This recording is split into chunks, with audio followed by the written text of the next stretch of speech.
আজকে না অনেক সকাল সকাল রান্না হয়ে গেছে। কারণ আমি কাঁঠালটা গতকালকেই কেটে রেখেছিলাম। আর কাঁঠাল কাটতে মোটামুটি ১ ঘন্টা সময় লাগে। তোমরা জানোই কাঁঠাল কাটা কতটা ঝামেলার কাজ। তো যাই হোক ভেবেছিলাম মেটে বা খাসির চর্বি বা চিংড়ি মাছ দেবো। কিন্তু কোনোটাই হয়নি, কারণ বড়মশাইয়ের এতটা খাতা থাকার চাপ। ৮ তারিখের মধ্যে খাতাটা জমা দিতে হবে। সেই কারণের জন্য মানে কোনো কিছু ছাড়াই কাঁঠালটা রান্না করলাম।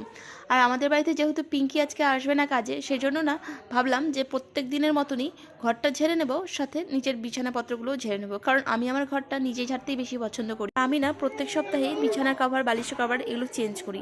তো সেটাই চেঞ্জ করে নিচ্ছিলাম। আর এই বেড কভারটা এটা আমি অনেকদিন আগে ফ্লিপকার্ট থেকে কিনেছিলাম। কালারটা না অনেকটা ডিসকালার হয়ে গেছে একবার কাচের পরই। যতটা দেখতে সুন্দর ততটাই একদম কালার উঠে গেছে। তো কি করব, যাই হোক বালিশের কভারগুলো আজকে নতুন পরালাম বালিশে।